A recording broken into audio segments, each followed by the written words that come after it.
Na verdade, um método são recursos, né, que você utiliza para fazer a sua pesquisa. Então, dependendo do modo, dá dando para ver aí? Entenda aqui as diferenças entre os modos lógicos, os métodos lógicos de investigação, pesquisa dedutiva e indutiva. E aí, dependendo de como você analisar o fenômeno, certo? Que você está pesquisando, dependendo de como você vai tomar para a sua pesquisa aquela questão do olhar, essa pesquisa, esse método pode ser dedutivo ou indutivo, tá? E esses métodos, logicamente, como a gente sabe que na lógica, né? Na lógica, que é uma ciência, né? Você tem a tendência de comprovar, né, a partir das premissas. O que são premissas? São verdades. Eu estou falando bem chão aqui, tá? Bem chão, porque se eu fosse entrar nesse assunto, aí ia levar mais tempo e eu quero fazer uma coisa bem mais simples. Então, nesse processo de método lógico de investigação, já já vocês vão entender um pouco mais do que é premissa, a gente, a partir do momento que a gente começa a analisar um determinado fenômeno, da forma como a gente observar, ele vai ser dedutivo ou indutivo. Então, vamos ver primeiro o que é isso, né? São métodos de raciocínio científico, os métodos científicos. Então, se eu vou para a dedução, eu parto de princípios gerais para conclusões específicas. Ou seja, eu analiso o todo e vou, a partir dos princípios que eu tenho, das informações que eu tenho, eu vou para conclusões. Já o método indutivo, ou seja, indução, eu parto das observações específicas para as gerais. Aí vamos ver mais a fundo como seria isso. Por exemplo, no dedutivo, a pessoa parte de premissas conhecidas ou aceitas como verdadeiras e aplica regras da lógica para chegar a conclusões. Exemplo, a lógica, logicamente, né, tem uma raiz e a matemática tem uma grande base na lógica. A lógica ela parte de premissas e ela aplica as regras da lógica para chegar a conclusões. Então, qual é a premissa? Um exemplo: todos os mamíferos têm coração. Então, um gato é um mamífero, logo, um gato tem coração. Então, eu parto do geral, que são os mamíferos, e vou para o particular. Então, essa ideia do método dedutivo, ele diz que é muito comum nas ciências formais, certo? Na lógica, na matemática e em outras ciências mais lógicas. O indutivo baseia-se na observação de casos, se baseia a partir de dados empíricos, ou seja, o que são dados empíricos? Aquilo que você vê, aquilo que você observa no dia a dia. E aí, a partir desses dados, se generaliza conclusões. Exemplo, observei que, bem chão, viu? Observei que todos os cisnes que vi são brancos. Concluo logo, a partir do que eu observei, que todos os cisnes são brancos. É muito usado nas ciências experimentais e sociais, esse tipo de observação. Logicamente que aqui a ideia é mostrar um pouco, né, de como é que cada método funciona e com base em quê. Aí, professora, por que a senhora está dizendo isso? Porque dependendo do tipo de método que você vai utilizar, né? Dependendo do tipo de pesquisa que você vai fazer, automaticamente você vai partir para o uso de determinadas abordagens, que é isso que a gente vai ver daqui a pouco também em nossa aula de hoje. Então, na pesquisa dedutiva, voltando, né, já que estamos falando de dedutiva,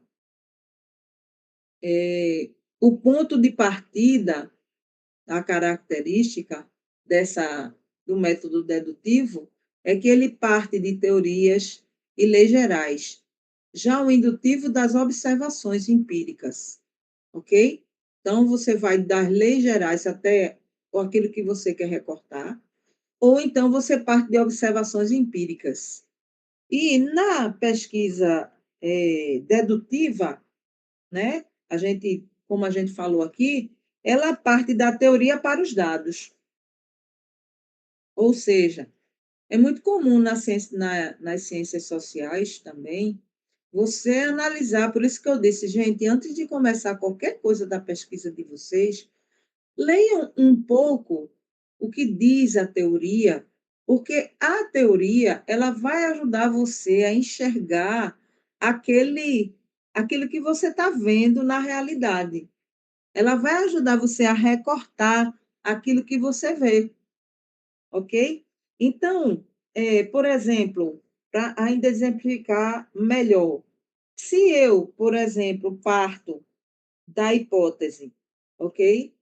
Que eu preciso elaborar perguntas ou hipóteses, por exemplo, sobre as possíveis causas da mortalidade infantil em determinada região. Se eu digo, na minha hipótese, que as causas dessa mortalidade em determinada região são as condições sanitárias básicas da habitação dessa população, então, eu preciso automaticamente realizar a análise de dados relacionados a essas condições. Ou seja, o que é que eu vou investigar? O saneamento básico nas moradias, por exemplo. Se for por esse roteiro, então vai se fazer o que se chama de pesquisa dedutiva. Se parte da teoria para os dados. Já, por exemplo, se eu iniciar a minha pesquisa analisando dados para chegar a uma teoria, ou então a princípios que parecem reger esses dados, por exemplo, se eu for analisar a distribuição da mortalidade infantil em determinada região para deduzir as suas causas, automaticamente eu vou fazer o que se chama de pesquisa indutiva, de dados para a teoria.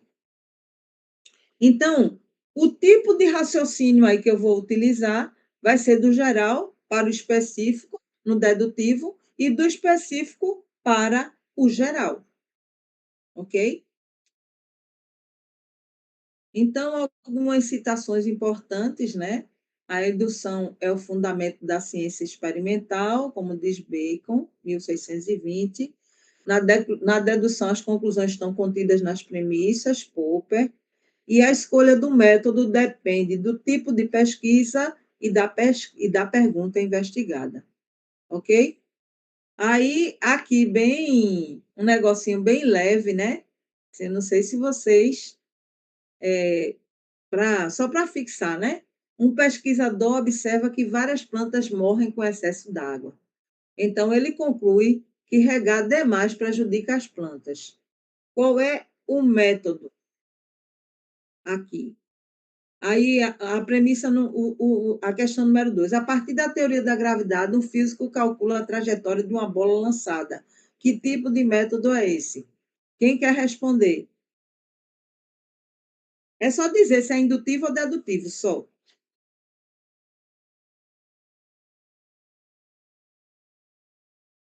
Eita, que silêncio sepulcral.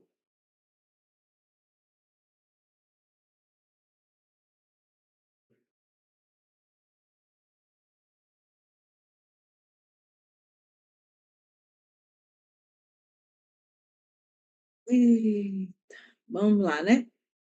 Então, Número um, indedutivo. Eita, apareceu na hora. olha aí.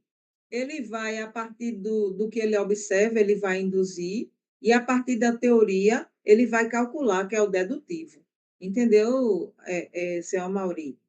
Então, se ele observa, por exemplo, que ele observa o que está acontecendo, e aí ele vai lá, e a partir da observação, né, ele vai chegar a uma conclusão. Então, o método é indutivo.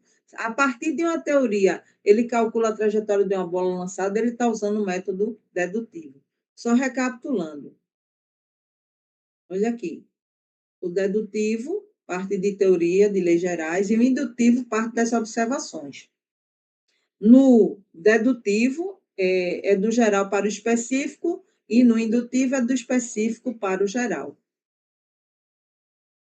Ok? Então, alguma dúvida aí? Posso ir para a parte seguinte?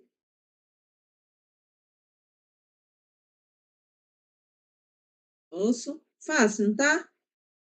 Agora, vamos aqui à metodologia científica, conceitos, classificações. O que é metodologia da pesquisa? Metodologia é o caminho para se chegar a um determinado fim. Parte de um projeto em que o pesquisador define como irá investigar seu problema. Envolve a escolha dos métodos, técnicas, instrumentos e procedimentos. Quando eu estava fazendo minha tese, eu precisei escolher, né, alguns métodos, e depois eu vou mostrar aqui a vocês, né, quando eu for para a parte mais prática da metodologia, vou, para que vocês observem, porque eu não só escolhi o método, né, partindo do geral para o específico, porque a teoria me ajudou a tratar os dados, como também eu tive que ter técnicas e instrumentos, né, para colher um material linguístico que eu precisava. Então, automaticamente, eu tive que fazer alguns procedimentos, dados, né? É, convém enfatizar que quando você faz a pesquisa com pessoas, né, que são participantes da pesquisa, você precisa ter todo um cuidado ético também de proteção desses indivíduos. Então, eu tive que escolher caminhos metodológicos, e tive que escolher muito bem quem seria o participante da minha pesquisa, porque isso é um ponto importante, e depois eu tive que escrever todo esse meu percurso metodológico, que é uma das coisas que eles mais observam, né? Então, eu usei algumas coisas que eu vou falar a partir de agora, né? Tipo de abordagem e tudo mais, para vocês poderem entender. Então, assim, sempre lembrando, né, que quando a gente vai fazer esse percurso metodológico, a gente sempre precisa descrever como foi que a gente fez essa amostra, o que foi que a gente escolheu, por que a gente escolheu este e não este instrumento, por que que esse instrumento serve melhor. Por isso que é tão importante definir muito bem o objetivo, tá? E a metodologia tem que estar muito bem alinhada com ele, com o objetivo, com a hipótese. Quando o pessoal vai analisar nosso projeto de mestrado, por exemplo, nosso pré-projeto, tá? Fique atento aí, se tiver o pessoal aí que está tentando fazer, que vai fazer, né, seleção,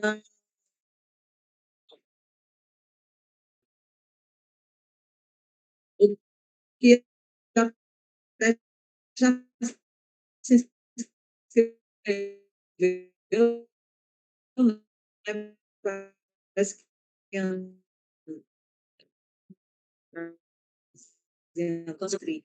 problema, objetivo, metodologia. Se você sabe mais ou menos qual é o caminho teórico que você vai trilhar, embora, claro, logicamente, que esse caminho teórico ele pode mudar, porque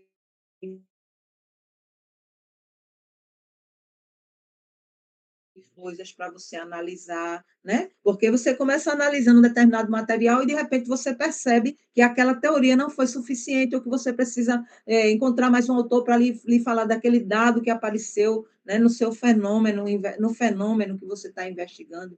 Então, essas questões, elas são muito importantes de serem enfatizadas no nosso curso, certo? É muito importante que você defina qual é o método que você vai usar, porque ele é essencial para você desenvolver a sua pesquisa, seu roteiro. Então, a pesquisa se difere em relação a algumas coisas. Por exemplo, quanto à natureza, a gente tem uma pesquisa que é mais básica, ok?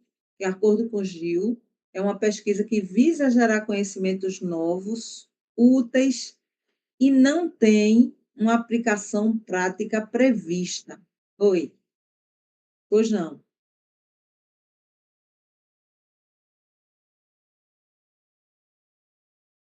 Foi? Qual é o último slide? É esse? Esse que eu estou mostrando agora? É a minha internet, né? Ai, meu Deus. Então,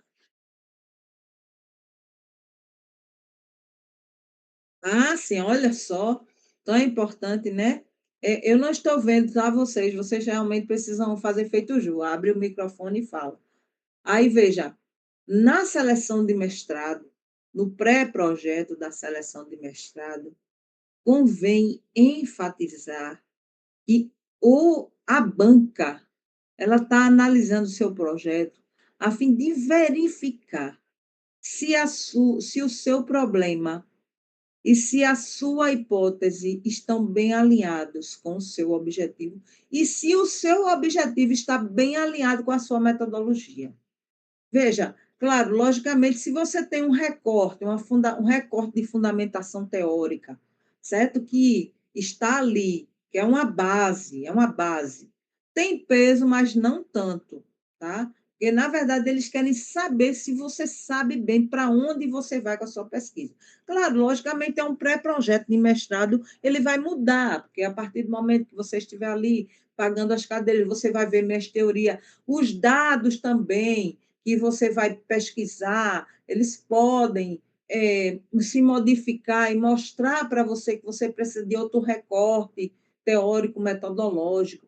Quer dizer, o pré-projeto é só para mostrar a sua intenção, se você sabe pesquisar e se você sabe muito bem esses itens. Isso é o que faz um projeto, né? Além de, claro, logicamente, estar alinhado com a pesquisa dos pesquisadores que ali estão, dentro das linhas de pesquisa.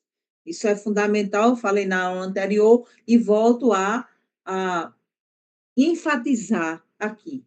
Então, assim, esse pré-projeto ele tem que estar muito bem organizado, porque você precisa estar sabendo muito bem claro o que é que você quer. E, logicamente, isso vai envolver um pouco mais de como a gente vai construir a sua metodologia. Por isso que o seu probleminha e a sua hipótese tem que estar assim, batendo, sabe? Batendo, batendo mesmo. Tem que estar muito bom. Não pode relaxar. Não pode, certo? Aí, deu para pegar, Ju, agora? Pronto, muito bom. Minha vai me avisando aí, viu, Ju? Quando perceber que falhou aí, hoje a internet está me desafiando. Então, voltando aqui agora ao próximo slide, que é a pesquisa quanto à natureza, ela vai ser básica, ela visa gerar conhecimentos novos e não tem uma aplicação prática prevista. Exemplo, o estudo sobre a formação de galáxias, por exemplo. Já a pesquisa aplicada envolve a aplicação dos conhecimentos para resolver problemas específicos. Exemplo, o desenvolvimento de um software para gestão escolar. Então, se analisa, vê-se a necessidade e, a partir disso, se faz um software. Então, isso na questão da pesquisa, né, quanto à natureza, ela pode levar em conta isso daí, tá? A pesquisa básica também, a gente vai ver agora quanto à abordagem, para vocês poderem entender, né, como é que acontece a abordagem da pesquisa. Quanto à abordagem, a pesquisa pode ser quantitativa, ou seja, caracteriza pelo uso de quantificação, tanto na coleta quanto na análise de dados. Um exemplo, eu faço um questionário sobre o consumo de água em uma escola, então eu vou quantificar esses dados. No meu caso mesmo, a minha pesquisa, ela tinha uma abordagem quanti-qualitativa. E aí eu vou explicar agora o que é qualitativo e vocês vão entender. Então, ela aprofunda-se na compreensão de fenômenos mais completos, utilizando a análise interpretativa. Então, aí estão as referências para você ver. Exemplo, eu faço uma entrevista sobre inclusão escolar. Eu vou analisar um dado? Não, eu vou analisar o que se falou sobre inclusão, para mostrar o que as pessoas sabem sobre isso. No caso da minha pesquisa de doutorado, eu, tanto na de mestrado quanto na de doutorado, eu utilizei a quanto qualitativa porque eu usava um método estatístico, porque eu queria selecionar o léxico daqueles discursos a partir de um recorte temático. Ou seja, o tema da minha dissertação de mestrado, eu ia investigar no trabalho doméstico remunerado o que era trabalho decente. Então, automaticamente, todas as palavras que se relacionassem àquilo, eu ia buscar como se fosse com um peso. Havia um peso em que aquelas palavras se manifestavam e não só aquelas palavras assim do campo semântico daquele determinado tema, certo? E era o tema de predileção ou até de recusa delas, porque elas não falavam naquele tema, umas falavam mais do que a outra, mesmo a entrevista sendo a mesma para todas as 13, porque na minha pesquisa de mestrado eram 13.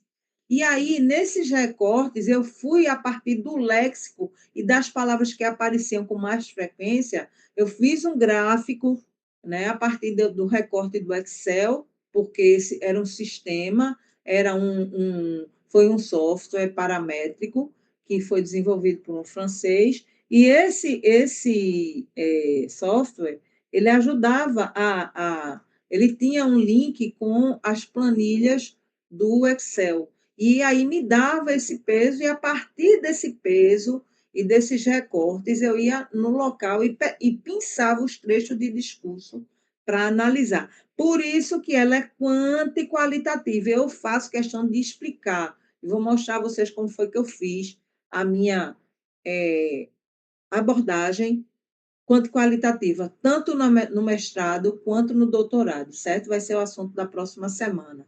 Ou seja, a metodologia na prática, como foi que eu fiz, ok? Para que vocês possam entender. Aqui está muito teórico, mas eu vou para a parte mais prática. Oxe, hoje eu estou, viu? Eu vou para a parte mais prática. Veja, eu abordei a pesquisa quanto à natureza, quanto à abordagem, agora eu vou para os objetivos. Dependendo do meu objetivo, eu vou fazer uma pesquisa exploratória, ou seja, eu vou mostrar que eu tenho uma maior familiaridade com o problema, ou seja, qual o exemplo? Um estudo sobre o uso do celular em sala de aula. Então, eu vou automaticamente analisar e ver, né, como é que o celular é utilizado em sala de aula. Então, eu vou fazer uma pesquisa exploratória. Já descritiva, eu vou, por exemplo, traçar uma característica de um determinado público ou de um determinado fenômeno. Eu vou descrever como esse fenômeno acontece, tá? No caso, eu fui também descrever como é que o fenômeno desses trabalhos eles aconteciam e como eles se manifestavam na linguagem, ok? Também a pesquisa também pode ter como objetivo ser explicativa, ou seja, ela vai buscar identificar fatores que explicam os fenômenos, ok? Exemplo, estudo das causas da evasão escolar. Então, eu vou buscar explicar quais são os fenômenos que acontecem que levam, por exemplo, as pessoas a desistir de estudar, ok? Vocês estão entendendo, né? Até aí.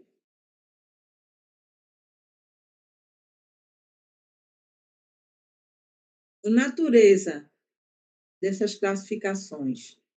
Básica aplicada, exemplo, criar teoria ou criar um app educativo, abordagem, qualitativa, quantitativa, exemplo, entrevistas na abordagem. Dependendo de como eu vou fazer, a minha abordagem, eu vou utilizar determinados instrumentos. Eu também posso utilizar questionário. Já nos objetivos, a minha pesquisa pode ser exploratória, descritiva e explicativa. Exemplo, levantamento, perfil, causas.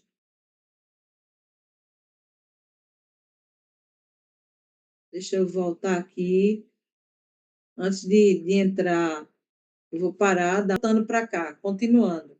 Essa ideia de metodologia, de aplicada, ela vai ser importante quando você estiver lá destrinchando, ok? O seu projeto. Porque aí você vai colocar, olha, eu vou fazer quanto ao objetivo, minha pesquisa vai ser assim, quanto a um determinado ponto vai ser assim, tá? Porque isso ajuda bastante a deixar muito claro como foi que você coletou aquele dado, que tipo de tratamento você deu àquele dado que você pegou, né? Como foi que você fez para utilizar, ok? Inclusive, em algumas TCC, por exemplo, o pessoal bota materiais e método. E é justamente os tipos de método que você vai utilizar, ok? Que você vai ali colocar tudo que tem nesse espaço. Outra coisa, você vai colocar nessa parte metodológica seus métodos, suas ações. Você vai descrever. Essa parte do texto, ela é bem descritiva. Vale salientar isso daí, tá? Ela é bastante descritiva. E é preciso realmente ter cuidado para ser bem claro sobre como você fez, tá? Deixa eu ver aqui o que é que eu tenho mais para dizer. Sim, sobre a pesquisa aqui exploratória, né, que eu falei um pouquinho aqui, não sei se vocês se lembram, é importante dizer que ela é uma pesquisa que pode ser definida como uma pesquisa que é documental também, ou bibliográfica. E às vezes a pessoa faz uma pesquisa, mas ela não envolve dados, nem faz um estudo de caso, mas ela vai e faz um levantamento, ok? Bibliográfico para chegar numa determinada conclusão. Então, esse tipo de pesquisa, ela vai envolver um levantamento. Qual vai ser a metodologia dela? A pessoa que faz esse tipo de pesquisa, ela vai escolher uma bibliografia, e depois ela vai pegar os documentos referentes ao problema que ela quer, certo? E aí, automaticamente, ela vai definindo o que ela já sabe sobre o assunto. E o material de análise dela vai ser algum corpus que ela escolheu, tá? Em algum lugar, e já foi analisado, e ela escolheu para colocar no material que ela está escrevendo, certo? Então, vai ser tudo que ela vai utilizar no seu corpus, né, de material de pesquisa, seu corpus de pesquisa, vai ser, por exemplo, um documento, tá? A minha professora mesmo, a tese dela de doutorado foi uma pesquisa documental. Claro, ela analisou os dados, mas os dados que ela utilizou foram dados que ela encontrou nas cartas escritas pelo sindicato na década de 90. E ela pegou essas cartas, o sindicato se comunicava com o Estado de Pernambuco, o Sindicato dos Professores, e aí ela analisou, ela pegou essa documentação, teve que ir para o arquivo público e tudo mais, para pegar essa documentação, para analisar, e foi esse material que se constituiu o corpus linguístico. A única coisa que ela precisou fazer foi ter acesso, né, pedir um acesso e pegar algumas coisas no arquivo público, tá? Pedir acesso para poder fotografar e tudo mais, né, para poder analisar. Então, foi uma pesquisa documental. Então, por exemplo, essa autora aqui, que eu não sei se dá para ver, dá para ver? Deixa eu afastar. Eu acho que eu já falei desse tipo aqui, desse livro aqui. Ele, inclusive, acho que ele está na nossa bibliografia. Se não tiver, vocês me dizem. Produção textual na universidade.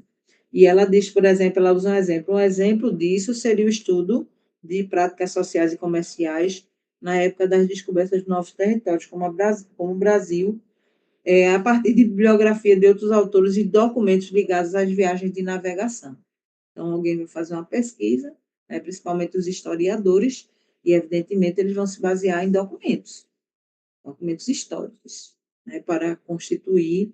Então, já na pesquisa descritiva, que é essa que a gente também falou um pouquinho aí, né, dos tipos de pesquisa, ou de campo, né, vai se observar fatos humanos ou sociais, como eles ocorrem, atentando para as variáveis que acontecem entre esses fatos, para tentar confirmar ou rejeitar nossa hipótese. Aí ela diz aqui que esse tipo de pesquisa é muito utilizado nas ciências sociais, porque ele se desenvolve por meio do questionário e da entrevista. Então, um exemplo deste tipo, ela diz aqui, seria entrevistar mulheres sobre técnicas e drogas para evitar a concepção. Em pesquisa que participam seres humanos, há procedimentos e instrumentos envolvendo ética em pesquisa. Isso aí eu vou falar depois, tá?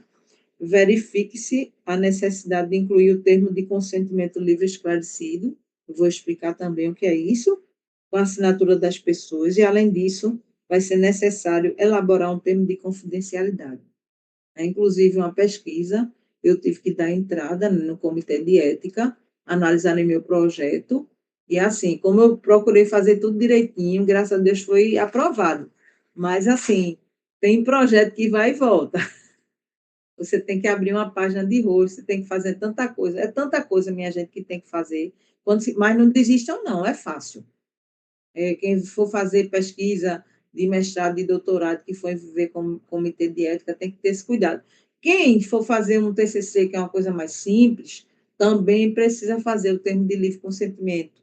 Agora, e também, possivelmente, submeter no comitê de ética. Tem algumas universidades que fazem isso também. Mas é o comitê de ética, às vezes, é da própria universidade. Então, assim, nas ciências experimentais, é necessário, são usados principalmente fenômenos das ciências exatas. Então, nesse tipo de pesquisa, há a manipulação de variáveis, produzindo fenômenos sob condições controladas. O pesquisador pode, assim, recriar artificialmente o contexto do fenômeno a ser pesquisado. Uma pesquisa desse tipo poderia consistir em um estudo comparativo entre as mudanças ocorridas em duas cidades semelhantes, a partir da instalação de uma indústria em apenas uma delas. Seja qual for o tipo de sua pesquisa, lembre-se de anotar todos os procedimentos adotados na ordem em que eles ocorreram. Isso vai facilitar a redação da metodologia nos seus trabalhos científicos. Então, assim, vamos voltar, né? Eu já estou encerrando já para as perguntas, né? Parece que não tem perguntas, está todo mundo satisfeito, está uma maravilha hoje. Aqui, um exercício prático. Classifica as pesquisas quanto à abordagem, à natureza, abordagem e objetivo. Aí tem análise estatística do consumo de energia em escolas, entrevistas com jovens sobre impactos da pandemia na saúde mental, estudo das causas do baixo rendimento em matemática no ensino médio. Ok? Temos 3 objetivos aqui. Então, como é que vai ser esses 3 em relação à natureza, abordagem e objetivo? Então, no caso número 1, né, a análise de estatística do consumo de energia em escolas, quanto à natureza vai ser aplicada, e a abordagem vai ser quantitativa, né, porque vai se analisar estatisticamente, e quanto ao objetivo, vai se descrever tudo que se pegou nesse dado. Já a outra, a entrevista com jovens sobre impactos da pandemia na saúde mental. Aqui vai ser uma natureza básica, a abordagem vai ser qualitativa e quanto ao objetivo vai ser exploratória. Por quê? Vai se analisar aqui como esse impacto acontece através das entrevistas. A entrevista vai ser o instrumento e automaticamente vai se analisar o que se vai dizer sobre o assunto. Então, a abordagem vai ser qualitativa. Voltando, o estudo das causas do baixo rendimento em matemática no ensino médio. Aqui vai ser aplicada, geralmente a abordagem é mista, dá para fazer as duas, porque você pode fazer um gráfico e você pode também analisar esse gráfico e explicar, ok? Quais são as causas do baixo rendimento em matemática.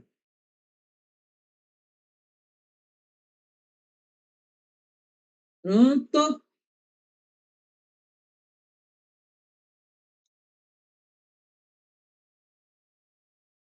Bem, boa tarde a todos. Este vídeo destina-se a mostrar quais são as questões que estão relacionadas com a elaboração do problema de pesquisa e a hipótese e os objetivos, né? Principalmente o objetivo geral, porque é ele que vai dar conta de toda a organização do trabalho.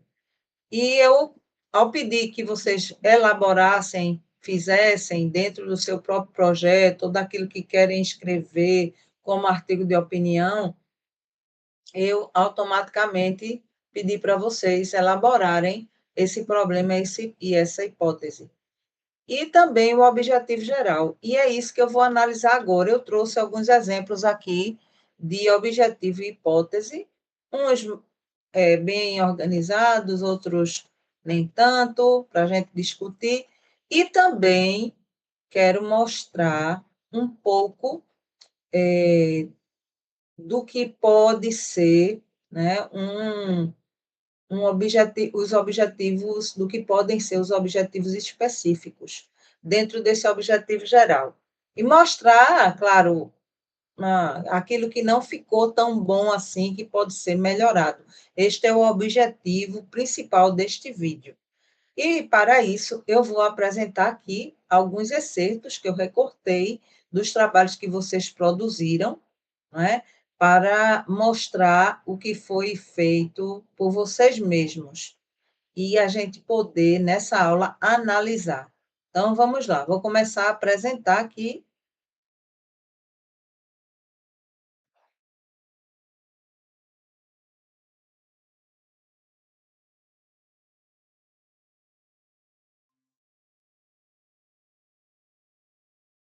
Então, eu já começo aqui, nesse PowerPoint, a mostrar algumas coisas que eu observei como um problema de conexão.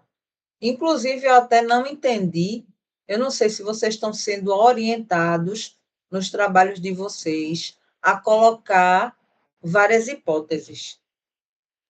Eu fiquei meio assim, um tanto quanto, eu digo, onde será que eu parei no tempo e não estou sabendo?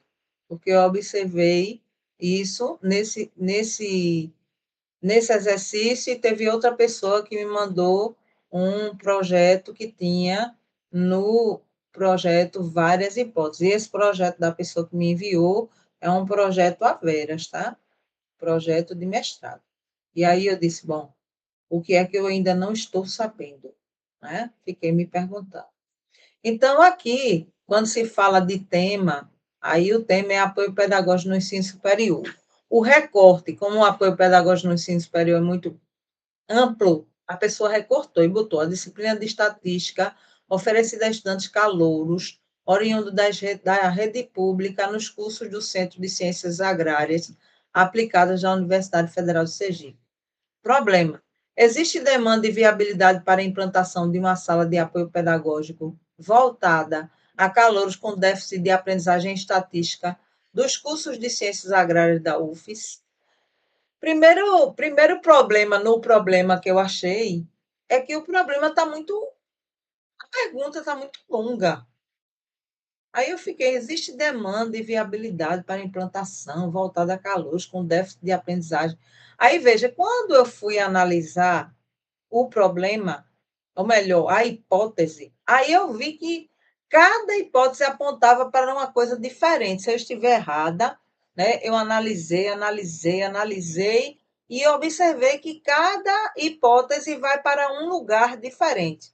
Primeiro, a primeira hipótese diz: estudantes calouros, oriundos da rede pública, apresentam maior incidência de dificuldades na disciplina de estatística dos cursos de ciências agrárias em comparação com outros estudantes.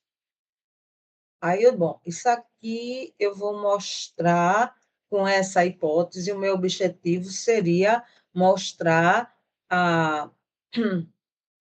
o que acontece com os estudantes que vêm de outra rede, ok? Em comparação com outros estudantes. Aí eu fiquei sem saber que outros estudantes seriam esses. Seriam os estudantes que já estão no curso de ciência agrária? Seriam estudantes oriundos de outras, por exemplo, da rede particular? Eu não entendi. Aí depois colocou a hipótese 2. A ausência de espaço de reforço e orientação contribui para o baixo rendimento e risco de evasão desses estudantes. Veja, lá o meu problema. Pergunta se existe uma demanda, logicamente, é preciso, mas se existe a viabilidade, eu me concentrei, viabilidade para a implantação de uma sala de apoio pedagógico para esses calouros. Mas não diz se eles vêm de rede pública, diz lá em cima no recorte, mas na pergunta já não diz. Então, ficou com déficit de aprendizagem, pode ser da rede pública ou da rede privada, não está especificada. Aí, veja, a ausência de espaço de reforço e orientação contribui para o baixo rendimento e risco de evasão desses estudantes. Aqui, a hipótese não está ruim, mas, assim, é como se você já tentasse dizer que o baixo rendimento está relacionado à viabilidade de implantação de uma sala, tá? E talvez não seria só uma sala de apoio pedagógico, mas a ausência desse apoio. Mas apesar de tudo, a hipótese que, para mim, mais se aproxima do problema. A primeira ficou muito vaga. Então, a terceira. Estudantes e professores percebem a ausência de apoio pedagógico contínuo como um fator que contribui significativamente para o baixo desempenho na disciplina de estatística nos cursos de ciências agrárias. Isso aqui está mais para um objetivo específico dentro do geral, que inclusive é o que a gente vai ver daqui a pouco, né? Qual é o objetivo geral, para ver se existe realmente um link entre essas questões do projeto, certo? Mas aqui eu percebo que não cabe dentro do problema, de jeito nenhum. Cabe sim dentro da pesquisa, para perceber se eles acham que isso contribui. Depois, o 4, a implementação de uma sala de apoio pedagógico pode melhorar o desempenho acadêmico e fortalecer a permanência dos estudantes em situação de vulnerabilidade educativa. Nesse caso aqui da hipótese 4, o problema precisaria ser revisto. O problema precisaria ser assim, ó. A implementação de uma sala de apoio voltada a calouros com déficit de aprendizagem estatística nos cursos de ciências agrárias. Pode melhorar o desempenho acadêmico e fortalecer a permanência desses alunos na universidade.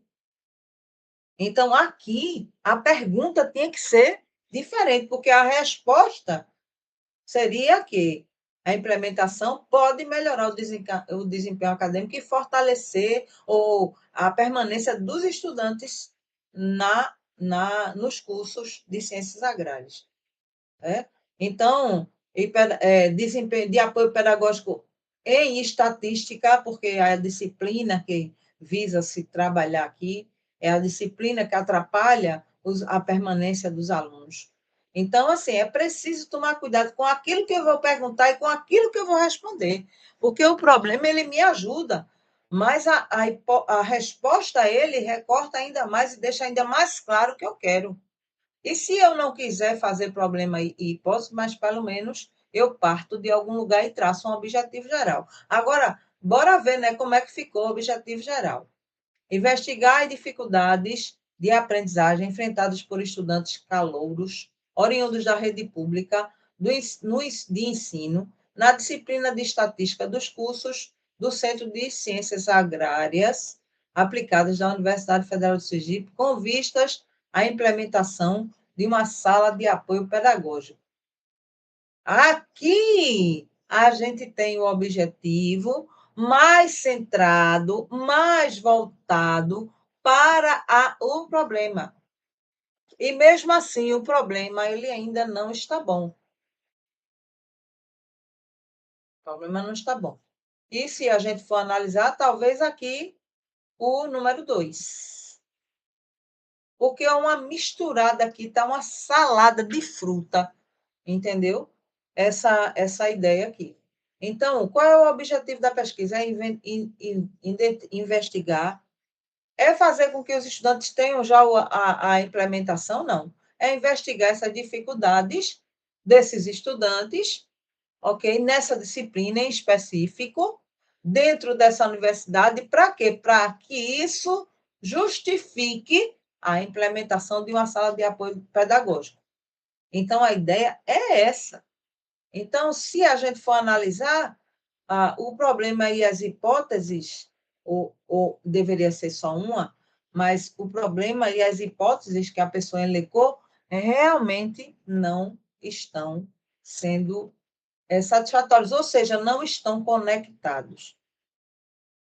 Bom, aí aqui eu peguei uma outra pessoa, né? Um outro trabalho e trouxe para cá também. Então, aqui, as contribuições do repertório de banda musical para o desenvolvimento técnico e interpretativo ao saxofone.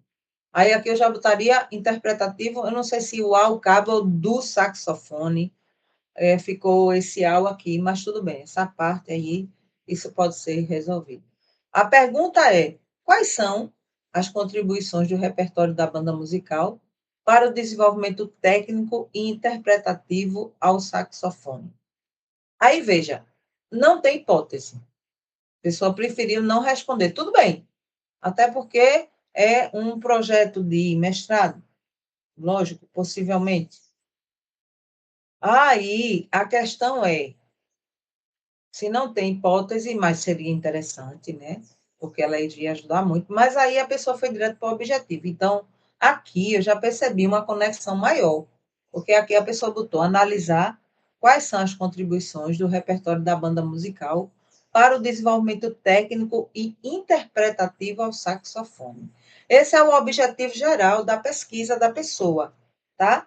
Dentro desse objetivo geral, a pessoa já foi e já traçou os específicos. Aí, aproveitando o ensejo, né? Eu falei de objetivos específicos naquele dia, mas aí os objetivos específicos são os vários pedaços que você parte do geral para o particular, daquilo que você vai fazer na sua pesquisa. Tudo bem, meu objetivo é analisar quais são as contribuições do repertório, mas como é que eu vou fazer isso? Claro, aí você me perguntou, professor, isso aí é metodologia. Veja, os objetivos específicos traçam as minhas ações. O que eu vou fazer a cada passo?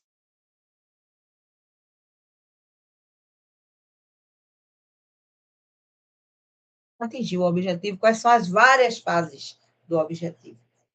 Então, a pessoa colocou assim, ó, não sei se dá para ver, mas a pessoa colocou assim, objetivos específicos. Conceituar a banda de música e compreender a elaboração do repertório musical. E aí eu coloquei aqui, está em vermelho, o que ficaria melhor na escrita. Investigar, veja se não estiver perto, a pessoa vai poder até questionar, porque eu mandei isso aí para ela, eu mandei dizer, olha, eu acho que fica melhor esse objetivo aqui, né? Eu andei corrigindo já algumas coisas que vocês fizeram. Investigar os fundamentos conceituais das bandas musicais e os princípios estéticos e funcionais que orientam a curadoria de seu repertório, ok? Então, veja, aqui eu tenho esse específico aqui que a pessoa colocou, conceituar bandas de música e compreender a elaboração do repertório musical. Aí eu fui lá e coloquei isso aqui, tá? Como substituição. O outro objetivo específico, aí realmente, minha gente, tem que ter mais de um, certo? Tem que ter mais de um, agora tem que ter cuidado, porque tem gente que coloca o objetivo demais e não vai atingir a metade. Aí é bom, nesse caso, menos é mais.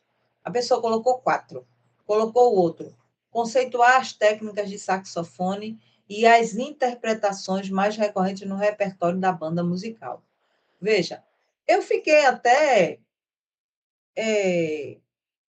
Aqui, eu até coloquei quando eu elaborei conceituais das bandas musicais, mas vai ser só uma banda. Mas que tipo de banda musical? Eu achava que isso já deveria estar aqui, ó, aqui na pergunta. Eu até mando perguntar isso mas banda musical de quê? Que tipo de banda é? Eu penso que esse tipo de banda vai fazer alguma diferença. Mas aí a pessoa precisa me responder, porque isso vai me ajudar a entender melhor qual vai ser o objetivo geral e quais vão ser os objetivos específicos. Aí a pessoa colocou lá: compreender como o repertório da banda musical exige do músico saxofonista as técnicas para interpretar as músicas. Eu colocaria aqui compreender até que ponto o repertório, né, modifica as técnicas do músico saxofonista. Entendeu? As técnicas de interpretação davam uma melhorada aqui. Depois, analisar como as músicas do repertório da banda desenvolvem uma construção significativa no músico saxofonista. Me parece que aqui a gente tem uma coisa bem parecida, mas como é um objetivo, né? Eu vou compreender uma coisa, depois vou compreender outra, qual foi as técnicas, e depois como é que isso melhorou ou desenvolveu uma construção, ou melhorou a interpretação, ou a produção, né, de sons estéticos desse músico. Então, ótimo. Aí eu estou explicando aqui, né, e aproveitando também para mostrar que às vezes a pessoa escreve, mas precisa dar uma melhorada na sua escrita, uma vez que nós estamos falando de um texto que é técnico, é teórico, é técnico, então precisa dar uma melhorada na organização dessa escrita. Vou parar os slides aqui e vou abrir, acredito eu que está aqui, um, é, um projeto que eu recebi. Então, assim, a pessoa mandou para mim o projeto que é na área de educação de crianças, de educação inclusiva. Então, a pessoa colocou o projeto e eu pedi para que ela colocasse aqui essa justificativa, esse objetivo aqui, ela transformasse num problema de pesquisa. A ideia era essa, porque ela botou: a presente pesquisa busca compreender como as pedagogias descolonizadoras podem contribuir para práticas mais inclusivas e emancipadoras com crianças surdas na educação infantil com foco na valorização de Libras como língua de instrução e da identidade surda como epistemologia própria. Então, eu coloquei aqui, né, essa é, essa introdução eu coloquei mostrando para a pessoa que ela podia dar uma melhorada e transformar num problema e, consequentemente, isso aqui num objetivo, né? Porque a pessoa podia começar, né? A presente pesquisa surge de uma inquietação, papapá, papapá, a ideia era essa, né? E aqui, a justificativa, eu coloquei aqui que coloquei aqui uma mudança, uma sugestão para mudança, né? Eu coloquei a relevância da pesquisa, está. Aí eu coloquei a relevância da pesquisa, reside em seu potencial de contribuir, ou de contribuição, né? Para a formação dos professores. Sugestão para mudança. Aí saí. Aqui está o objetivo da pessoa, o objetivo geral dela, que foi investigar como as práticas descolonizadoras podem colaborar para a construção de práticas educativas mais emancipadoras com crianças surdas na educação infantil, considerando suas formas próprias de ser, estar e comunicar no mundo. E aí, para esse objetivo específico, ela colocou discutir o conceito de infância surda em contraponto ao modelo normativo, adultocêntrico e medicalizante. Esse é o geral, né? Quer dizer, é o mais geral de todos. E aí depois ela vai refletir sobre a colonialidade, é até difícil falar, né? Do saber nas práticas escolares voltadas a crianças surdas e dialogar com os fundamentos das pedagogias descolonizadoras para propor caminhos possíveis de atuação docente anticolonial. Então, essa é a ideia aqui. Aí vem o quadro teórico.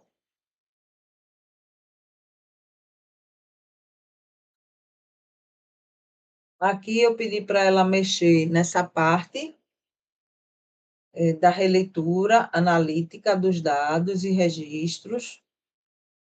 Depois, como seria a metodologia de trabalho. Aí deu uma arrumada aqui, tá?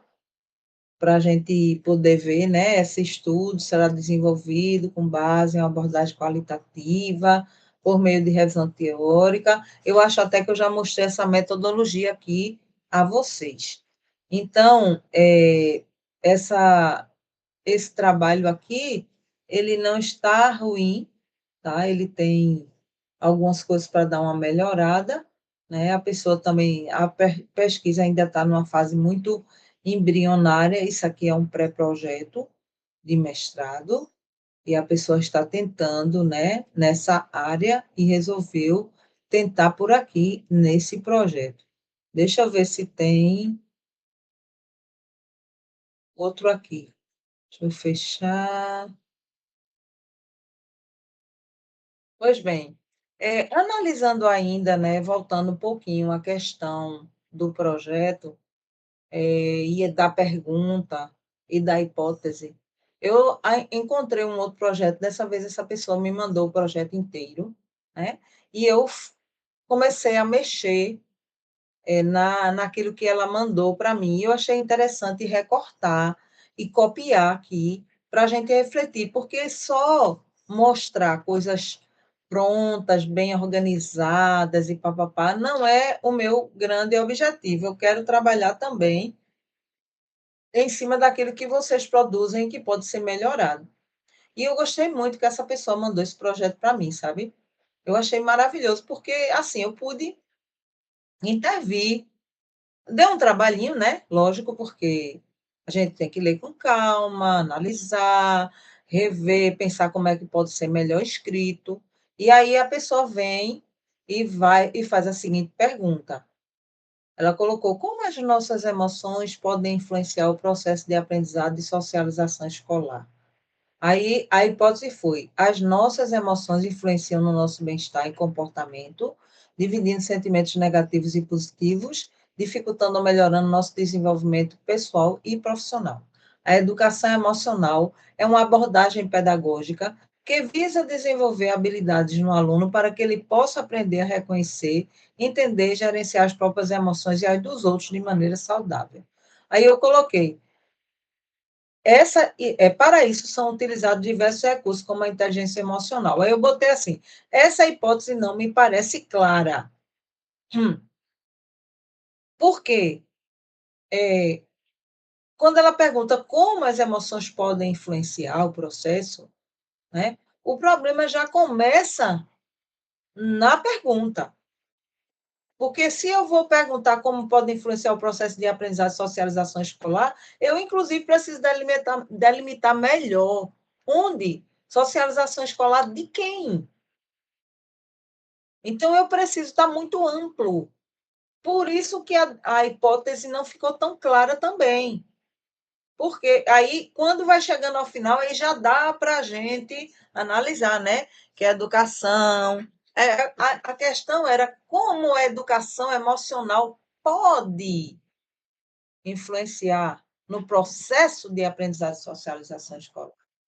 Como a educação emocional? Porque aqui embaixo a pessoa começa a educação, a abordagem pedagógica, que visa desenvolver habilidades no aluno. Então, isso aqui, a pergunta lá em cima, o problema não foi bem feito, então a hipótese poderia ser melhor se o problema tivesse sido feito de forma mais clara.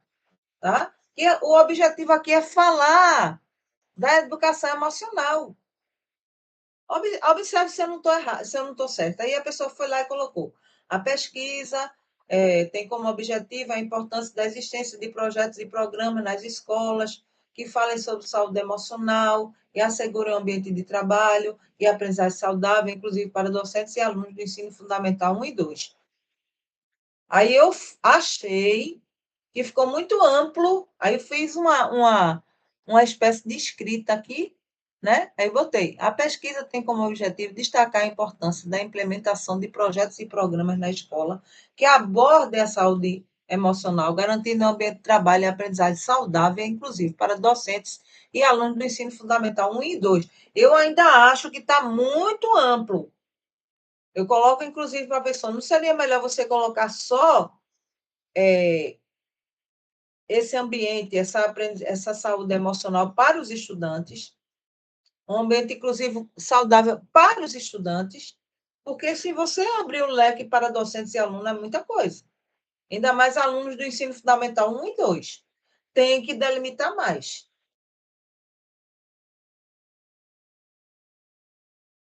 Reduza a quantidade de objetivos específicos. E coloquei atentar para aqueles que estão mais conectados ao objetivo geral. Aí ficou. Analisar como é proporcionada a vivência desses alunos em sala de aula. Eu botei. Analisar, eu faço sugestão, analisar, essa parte aqui que vem depois, ó. Analisar a experiência dos alunos em sala de aula, identificando fatores que influenciam o seu aprendizagem e bem-estar emocional. Então, eu já estou tentando. Primeiro, eu vou analisar essa experiência. Talvez esse não seja o primeiro objetivo específico. Talvez esse seja o segundo, o terceiro. Bom, depois, apontar a importância de projetos em sala de aula e escola. Ficou muito resumido. Eu botei destacar a relevância de projetos. Ou verificar se, através de projetos e brincadeiras, será possível, porque aqui ficou meio apontar a importância de projetos em sala de aula e escola. Esse aqui eu achei que. Aí eu botei destacar a relevância de projetos. Aí depois, verificar se, através de projetos e brincadeiras, será possível estimular a autoestima de profissionais da educação e alunos. Aí eu coloquei assim: investigar se atividades lúdicas e projetos educativos contribuem para o fortalecimento da autoestima de alunos e profissionais da educação, promovendo um ambiente mais acolhedor e motivado. Aí depois, evidenciar-se o desenvolvimento de atividades e programas para a saúde emocional, desperta e facilita a socialização dos alunos. Aí aqui eu fui lá e propus uma reescrita, examinar o papel de programas voltados à saúde emocional no processo de socialização dos alunos, verificando de que forma essas iniciativas favorecem relações interpessoais mais saudáveis e colaborativas. Ok? Então, aqui esse é o objetivo aqui específico, ele está bem voltado para o objetivo geral. Vou voltar lá no objetivo geral, aqui, ó.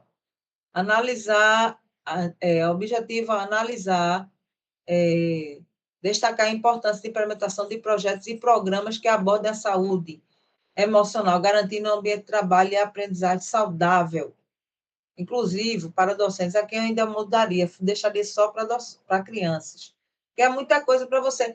Porque, veja, qual é a questão aqui de reduzir os objetivos específicos e reduzir o geral? Para que você, quando for fazer a sua metodologia, você consiga atingir isso. Você bota um negócio muito grande, você não tem condições de dar conta. Tá? Pode ser que lá por meio da pesquisa você não perceba, dá para destrinchar mais aí, tudo bem. Aí aqui, identificar os jogos utilizados em sala de aula que estimulam o desenvolvimento e bem-estar dos docentes e alunos. Aí a questão é, voltando, mapear os jogos aplicados em sala de aula que estimulam o desenvolvimento e o bem-estar dos estudantes e docentes, compreendendo sua influência no engajamento e na qualidade do ensino. Então, eu pedi à pessoa para ela dar uma olhada e dar uma repaginada nesses objetivos gerais e específicos e mandar para mim. Para quê? Para que eu pudesse ver como é que estava, como é que estaria este projeto dela, tá? Ver se dava para dar uma melhorada, ok?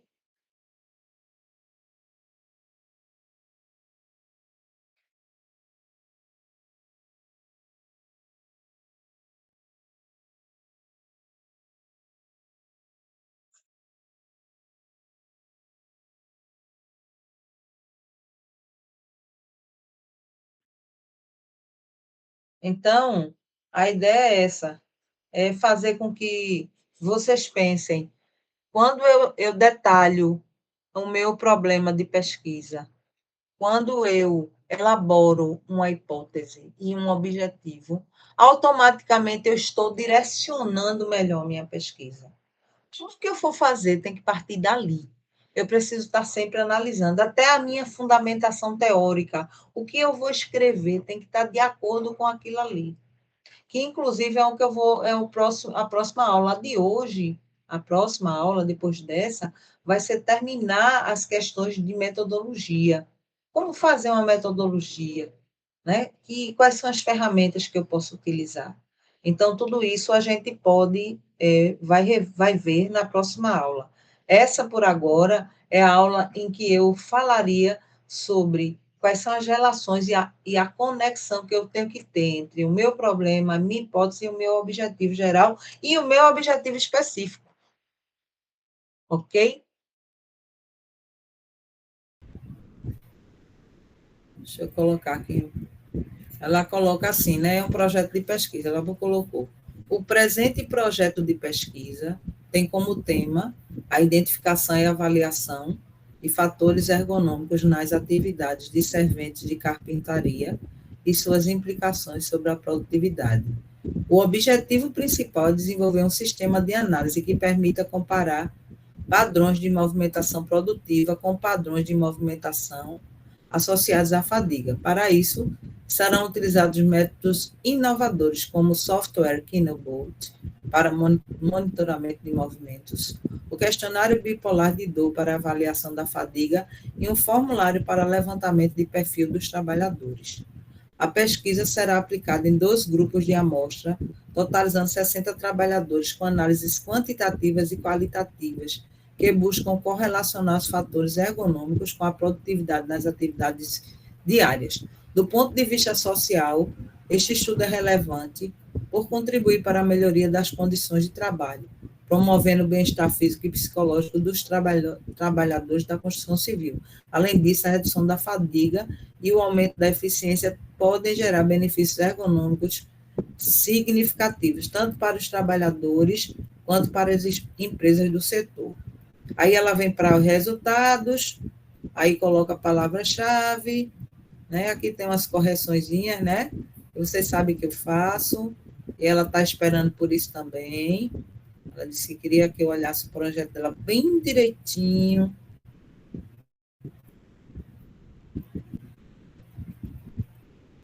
E aí ela já começa a falar.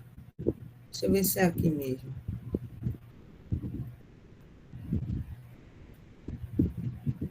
Ela botou aqui no boto, mas eu acho que é. Aqui ela explica um pouquinho da tecnologia.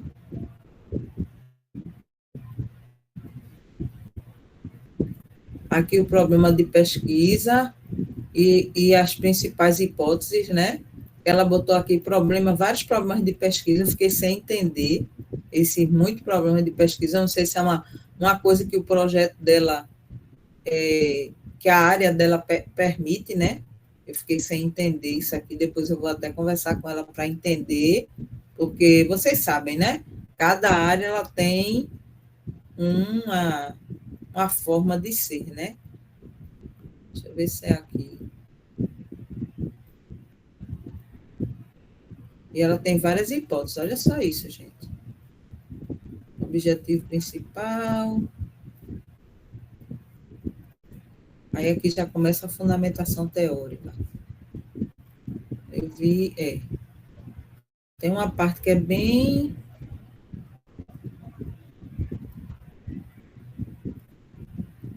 Inclusive, no vídeo que eu fiz hoje, eu falo sobre objetivo específico, viu, minha gente?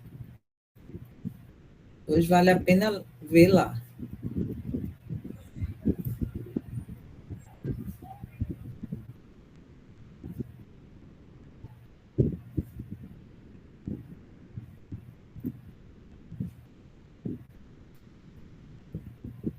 Eu acho que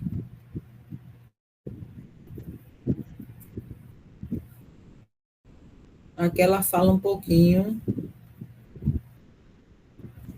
da importância, eu acho que é mais uma justificativa que ela dá aqui, né, que eu já corrigi um monte de coisinha. Que a gente tem do que ela vai fazer está aqui, tá? Logicamente que quando ela fizer, esse é um projeto, tá, gente? É isso que vocês vão ter que fazer. Se vocês puderem detalhar bem direitinho a metodologia de vocês, como eu vou mostrar aqui já com pesquisa, já são pesquisas que foram realizadas, tá? Para mostrar a vocês como é que funciona a metodologia. Que é justamente isso que eu quero mostrar no nosso encontro de hoje. Vou ver se está aqui, não, aqui já é outro trabalho. O artigo de Amanda, eu corrigi. Agora eu vou abrir aqui, tá? Esse não deu para botar no PowerPoint, não. Eu saí pegando e fui colocando aqui. Vou aumentar o zoom. Quero que vocês me digam enquanto chega aí. Vamos começar logo pela educação. A galera da educação está aí. Se tiver, bata a palma. Eu não posso ver a tela, não, mas eu acredito que vocês vão ver. Veja só. Título. Olha só. Um tema super legal, né, na educação, que é o uso de metodologias ativas na motivação de alunos do ensino fundamental 2, né? É uma questão, hoje, é uma luta do professor, né? É fazer com que os alunos engajem nas suas aulas, né? Lutando grandemente contra o celular da vida, né? As telas, os vídeos curtinhos, né? Que liberam muita dopamina. O professor está quase um herói da resistência. Ele é um herói na faixa de Gaza. Então, assim, qual é o objetivo, né? Eu saí pesquisando o objetivo e metodologia. O objetivo deste trabalho foi compreender as percepções de alunos e professores sobre o impacto das metodologias ativas na motivação de alunos do ensino fundamental. Então, como é que estava lá a metodologia?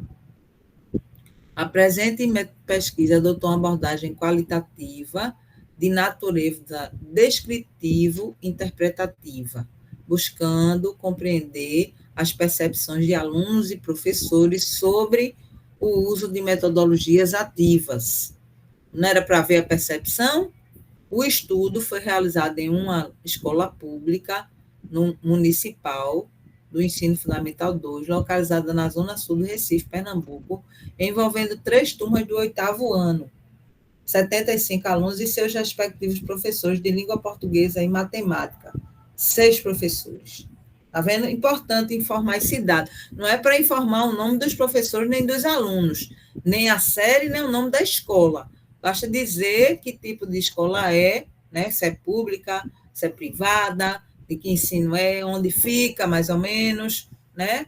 E em Pernambuco ninguém vai saber. Tem um monte de escola do ensino fundamental aqui onde eu moro, na Zona Sul do Recife, né? Então, pode ser até uma aqui perto de casa. Bom, mas aí a coleta de dados ocorreu em 2 etapas. Olha aqui ele está mostrando como foi que os dados foram coletados. Inicialmente, aplicou-se um questionário semi-estruturado. O que é um questionário semi-estruturado? É um questionário que você tem perguntas, tá certo? Que vão nortear as respostas. Veja, não são perguntas fechadas, são perguntas que permitem aos alunos uma objetividade maior, Esses alunos vão responder, certo? A partir desse questionário, eles vão colocar suas experiências, suas percepções.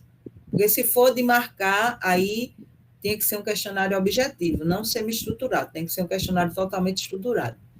E expectativas em relação às metodologias de ensino. Posteriormente, foram realizadas entrevistas semi-estruturadas com os professores para explorar suas práticas pedagógicas e desafios na implementação de metodologias ativas.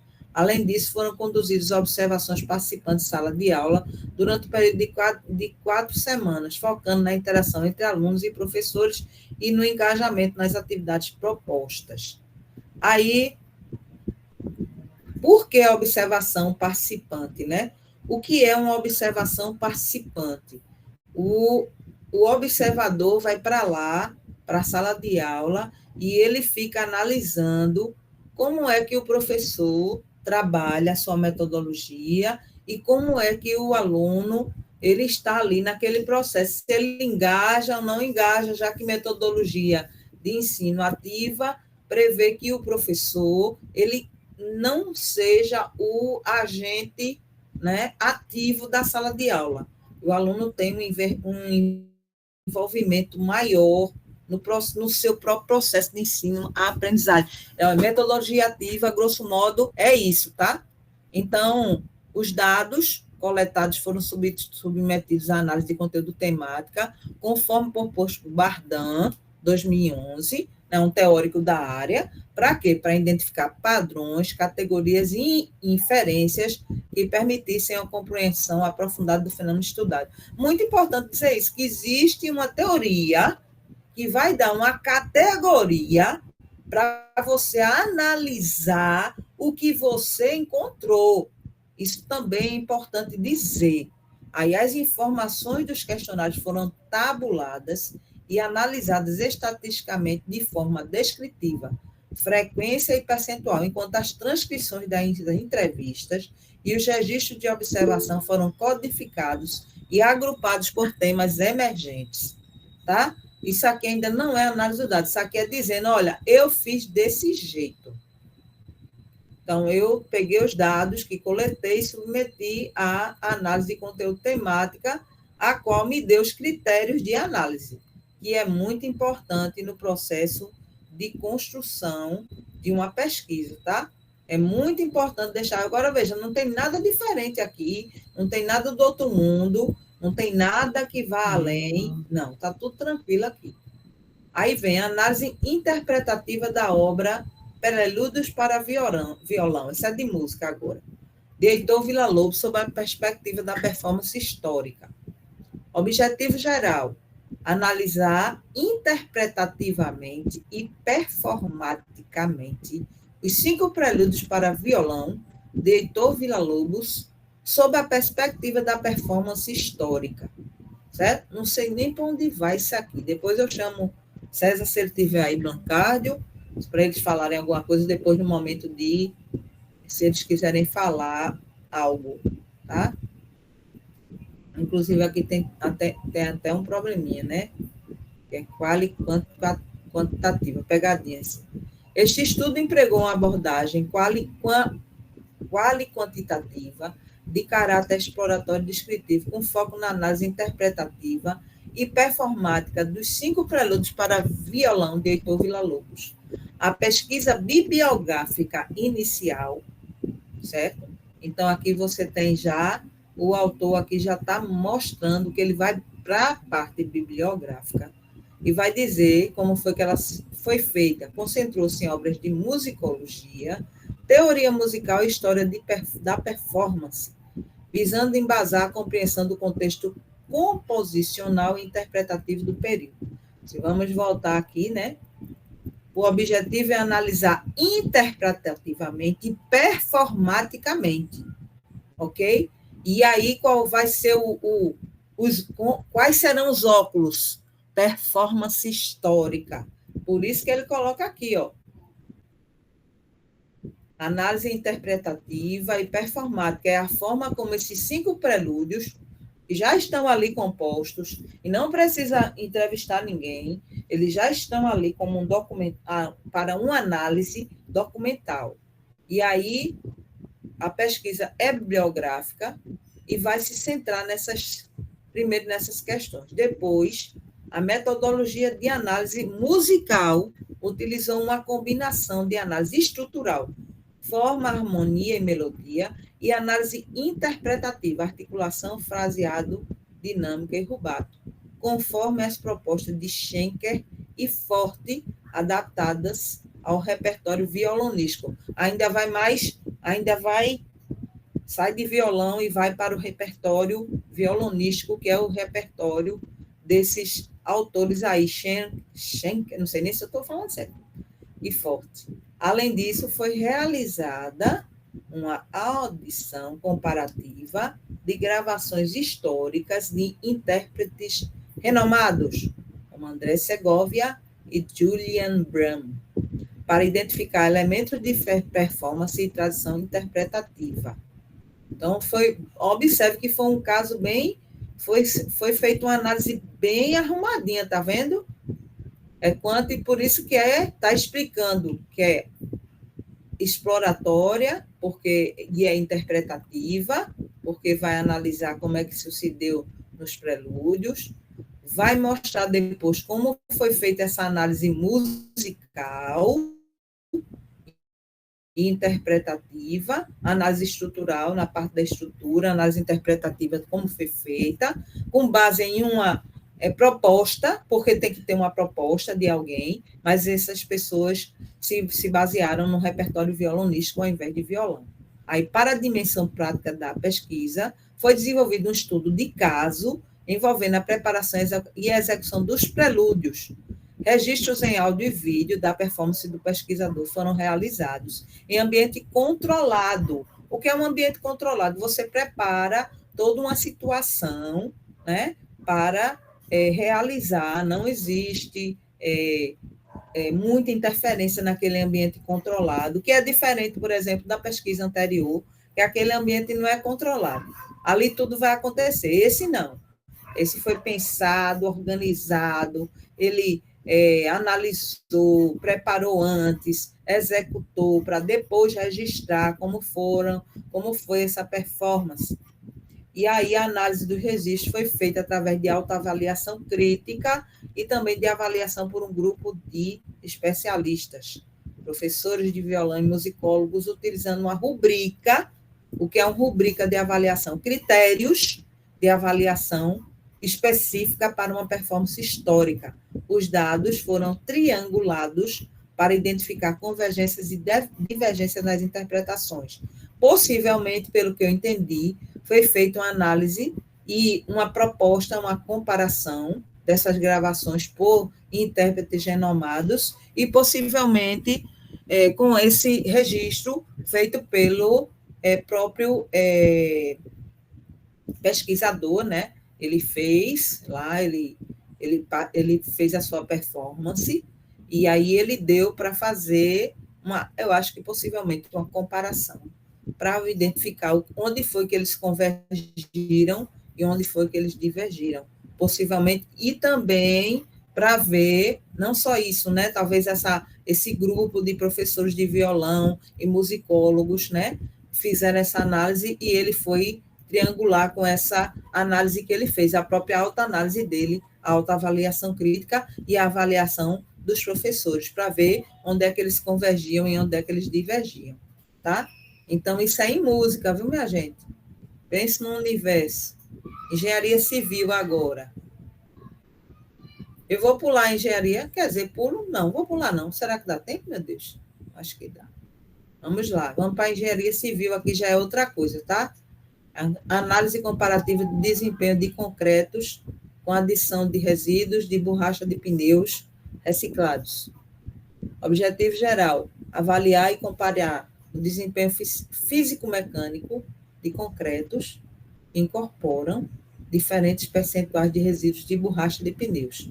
O trecho da metodologia. O presente estudo caracteriza-se como uma pesquisa experimental de natureza quantitativa, focada na avaliação do desempenho de concretos com diferentes percentuais de adição de resíduos de borracha de pneus, denominados de RBP. A pesquisa foi dividida em 3 fases principais. Olha só, como já muda. Caracterização dos materiais, dosagem e produção dos concretos e ensaios laboratoriais. Então, veja que aqui já vai dizendo como é que ela foi feita. Na fase de caracterização dos materiais, inclusive, vocês vão ver bastante normas, né? No de Simone, da professora Simone, tem muitas normas, né? De regulamentação, normas normas brasileiras de segurança, ok? Tudo isso está aqui, né? Foram realizados ensaios para determinar as propriedades físicas e mecânicas dos agregados, graudos e miúdos, cimento Portland e dos recursos, né, provenientes de pneus triturados com granulometria, e ainda coloca as medidas, tá? Isso é importante porque os engenheiros estão lá querendo ver essas medidas todas.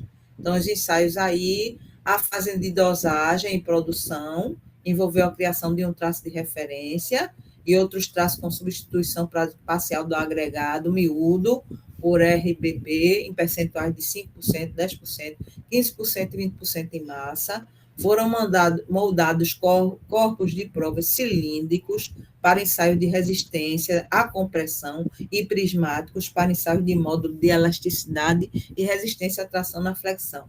Detalhe, estou lendo, mas não estou entendendo tudo, só estou imaginando. Então, aqui é assim, foi feito, usou o cimento e recursos, né, de pneus triturados para deixar essa massa de concreto mais dura, né, mais resistente. E aí esses corpos foram moldados para passar por ensaios para saber quais deles são mais resistentes. Por fim, na fase de ensaios laboratoriais, os corpos de prova foram curados em câmara úmida e então submetidos a ensaios de resistência à compressão, módulo de elasticidade elástico e absorção de água por imersão. Observe que esses dados aí, eles vão ser coletados e depois serão analisados. E por onde é que eles vão ser analisados? Estatisticamente, utilizando a ANOVA e testes de Tukey, para verificar a significância das diferenças entre grupos.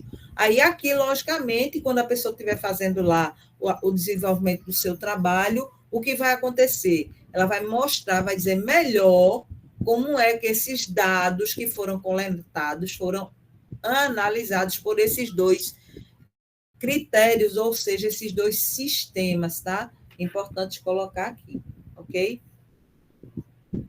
Agora, vamos para a área de letras, mais especificamente literatura, né? Literatura. Textos de título do trabalho, representações da identidade feminina na literatura brasileira, uma análise do romance Capitães de Areia, de Jorge Amado. Então, objetivo geral desse trabalho acadêmico, analisar as representações da idade feminina no romance Capitães de Areia, de Jorge Amado, contextualizando-as com o período de sua produção e as teorias de gênero. Então, aí já começa aqui, ó. Essa pesquisa se insere no campo dos estudos literários e adota uma abordagem qualitativa de natureza interpretativa e crítica. O objetivo principal foi analisar as representações de identidade feminina na obra Capitães de Areia, de Jorge Amado, em diálogo com o contexto social e cultural da época. A metodologia consistia em uma análise aprofundada do romance, utilizando o método da análise de discurso, sob a perspectiva Foucaultiana, para desvelar as relações de poder e os mecanismos de construção de subjetividade feminina presentes na narrativa. Observe que aqui já muda.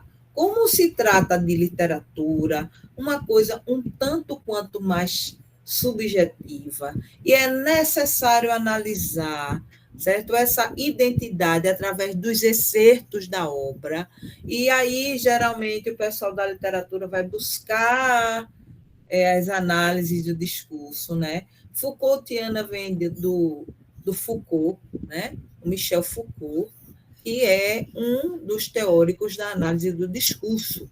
E aí, ela diz aqui, ó, ele foi analisar as relações de poder, porque o Foucault ele fala bastante disso, e os mecanismos de construção de subjetividade. E aí foram selecionados, para isso foram selecionados trechos significativos do texto, que retratam as personagens femininas e suas interações, bem como as descrições dos ambientes e das relações sociais.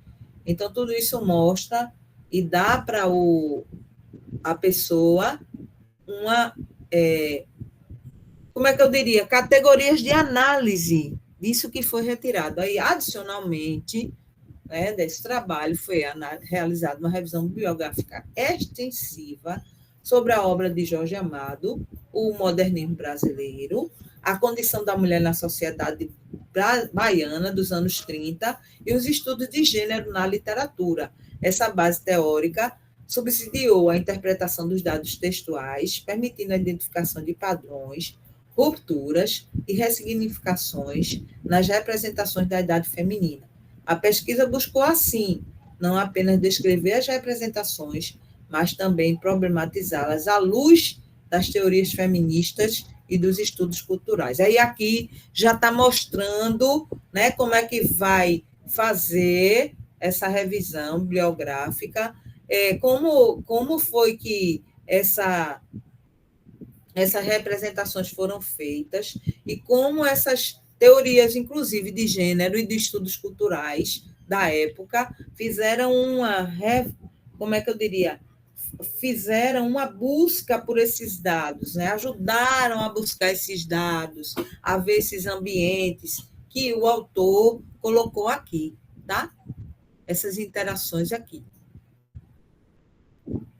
Tá? Então, agora outra, aqui eu peguei também sobre a educação inclusiva, né? Que é uma coisa que tem muito se falado. Esse é o último, tá? Depois nós vamos já partir para as perguntas, as colocações. Título do trabalho: Desafios e estratégias pedagógicas para a inclusão de alunos com transtorno do espectro autista no ensino regular. Qual é o objetivo geral dessa pesquisa? Investigar os desafios enfrentados e as estratégias pedagógicas empregadas por professores no processo de inclusão de alunos com transtorno do espectro autista, TEA, no ensino regular.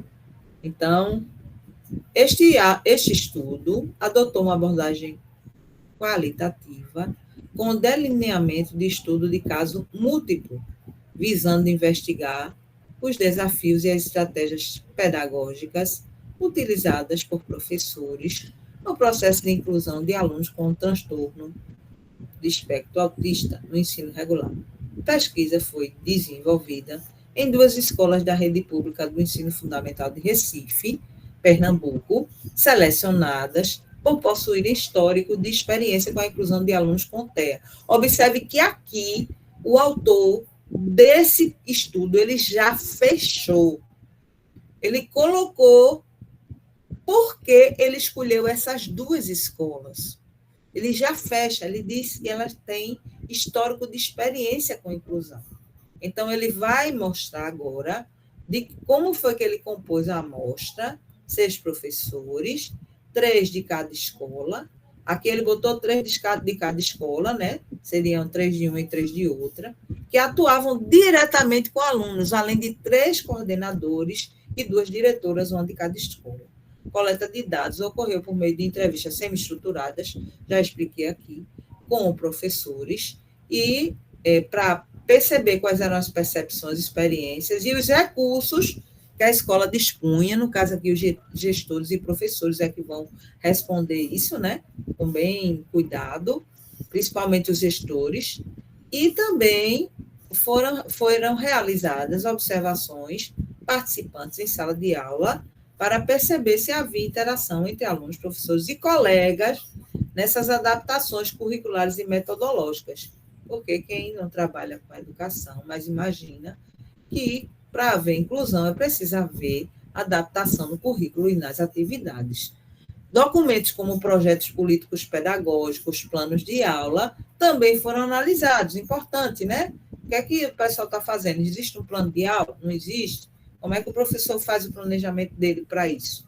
Como é que ele faz as adaptações do mesmo conteúdo para um aluno daquela determinada série que não é autista para um que não é, para um que é autista? Então, é importante ver isso. Os dados textuais resultantes das entrevistas e observações foram submetidos à análise de conteúdo categorial, conforme referencial de Bardan, buscando identificar categorias temáticas emergentes relacionadas aos desafios e estratégias. A triangulação dos dados, entrevistas e observações de documentos permitiu uma compreensão aprofundada e multifacetada do fenômeno de inclusão. Aqui tem outra, tá? Essa é uma dissertação de mestrado. Essa aqui está bem arrumadinha, ó. Delimitação do estudo, participantes da pesquisa. Essa está bem, instrumento de coleta, tá vendo? Observação. Isso aqui foi bem direitinho, bem aspectos éticos que tem que estar bem arrumadinho para levar para o comitê de ética, né? Para quem não sabe o que é isso, o comitê de ética, a professora Simone teve que submeter o projeto dela ao comitê de ética, disse que graças a Deus passou, mas é importante colocar levar o termo de livre consentimento esclarecido, que é para mostrar que o professor ou aquele operário de carpintaria, como a professora Simone coloca no seu projeto, ele está ciente de que aquela entrevista vai acontecer com ele saber que ele não vai ser constrangido, tudo isso está no termo livre consentimento esclarecido, certo? Inclusive, vou pegar o meu aqui, que eu fiz para a minha pesquisa, que todas duas foram feitas nessa base, foram submetidas ao comitê de ética, porque eu ia trabalhar com pessoas, eu ia entrevistar pessoas, os discursos dessas pessoas estariam no meu documento, claro, logicamente, elas não seriam identificadas,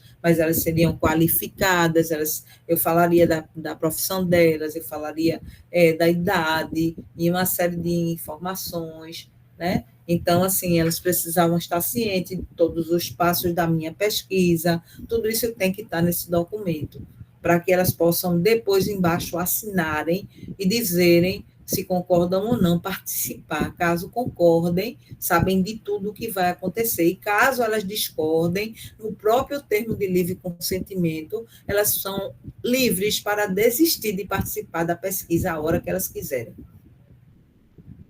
Certo? Então, esse documentozinho aqui, que está elaborado, vai para vocês também, para vocês poderem analisar e verificar o que foi feito e tudo mais, tá? Ok? Então, já está aqui salvinho.